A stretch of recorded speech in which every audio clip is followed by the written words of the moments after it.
certain elected officials who appear to have a certain orange hue about them, that maybe they want to make sure that tanning beds get a little bit of special credit?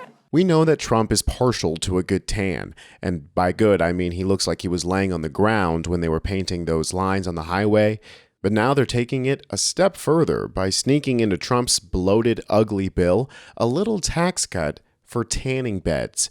And it's so downright ridiculous that when Democrats call them out on it, GOP congressmen are refusing to be caught reading that part of the bill out loud.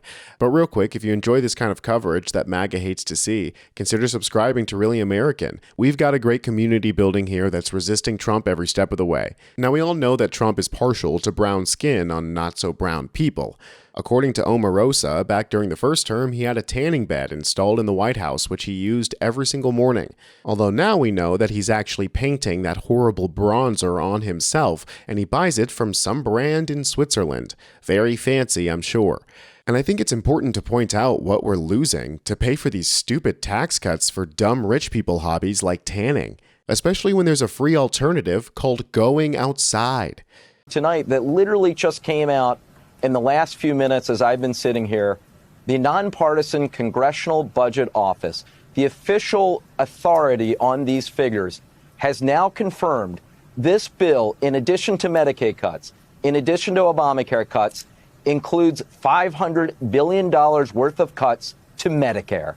That is now in this bill as well. That is breaking news. $500 billion in cuts to Medicare. That's the biggest cut to Medicare ever contemplated by the Congress. There have been, over the years, trims to Medicare for budget reasons, but nothing on this order has ever been done to Medicare. What happened? Talk more about that breaking news piece that CBO has projected in here. Is that because of interactions that Medicare has with the Medicaid program? Yeah, and forgive me, given your great experience on the Senate Finance Committee, you'll understand this, but it does get a bit wonky for normal folks.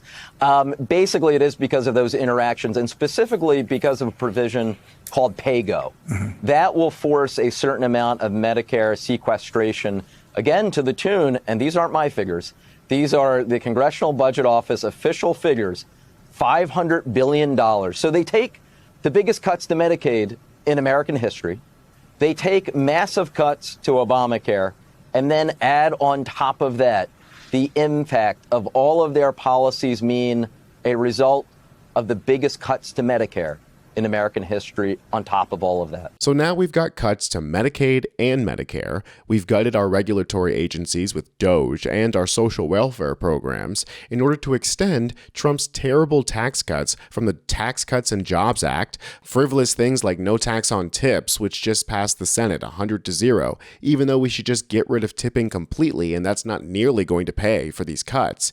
And, of course, tanning beds. You asking? Would you please, so that the American public knows what this bill does, one of the little things that it does, would you please read page 901, line 20? I think it'd be better if you read it. Oh, he doesn't want to read it. I'll read it. I know the legislation, but Ranking Member Moore, Ranking Member Moore here, so you can read it. It was a question if you would read it, so I'll ask Ranking Member Moore to read the text. This is in their bill. They don't want to read a line from their own bill. Ranking Member. I don't want to read the bill for you. I'll help you out. I am testifying about this legislation. I'm not going to read the bill to you. Okay, I am.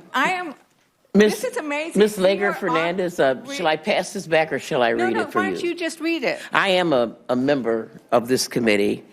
I am the ranking vice chair of the committee. It says Section 111106, repeal of excise tax on indoor tanning services. So they're going to repeal, they're repealing an excise tax on tanning beds. They're repealing a tax on silencers. At the same, so they're going to, okay, so if you have a tanning bed, you get a little bit of a tax break. And if you need a hospital bed in rural America, I'm sorry, you're out of luck, right? And I don't know where this particular provision came from. We do know that there are certain elected officials who appear to have a certain orange hue about them, that maybe they want to make sure that tanning beds get a little bit of special credit. But really, we are prioritizing tanning beds over hospital beds in rural America. Now, Trump and his legion of orange goblins have been pushing for this for a while. Currently, tanning beds suffer a 10% excise tax. Critics say there's unintended economic consequences of the tax, including a significant number of tanning salons going out of business and higher loan default rates among tanning businesses in states such as Florida. Again, go outside. Florida is quite literally the Sunshine State. The measure to repeal the federal excise tax on indoor tanning services is part of an expansive tax and spending package dubbed One Big Beautiful Bill. Again, bloated, ugly bill, more like it. The bill also includes the elimination of taxes on overtime, loan interest for American-made cars, and Social Security, all of which are just carrots to hide the stick. The tax cuts in this bill are estimated to cost over $5 trillion. And this tanning bed thing is probably something to appeal directly to Trump's younger base, as we know that tanning is more popular in higher socioeconomic communities, and especially for white women. Indoor tanning rates were higher among individuals who are young, white, and female. The Trump administration is trying to hedge their tariffs here by hiding the costs of his tax hikes, by getting rid of taxes in other places, but only for things that his base consumes. But the problem that the pesky left have with tanning beds isn't that young white women like them. It's that it gives those women cancer.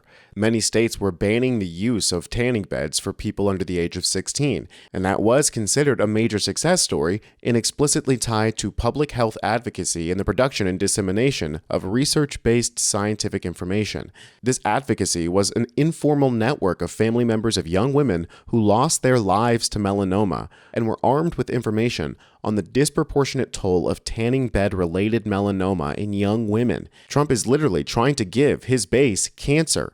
And while his shelled lobster-looking ass isn't going to be laying down in a tanning bed, instead opting to make himself look radioactively orange with some paste from Switzerland, what he is going to do is make it easier for young women to fry their skin cells to the point of self-destruction. Now, I'm not saying MAGA is a death cult, but I'm saying MAGA is a death cult.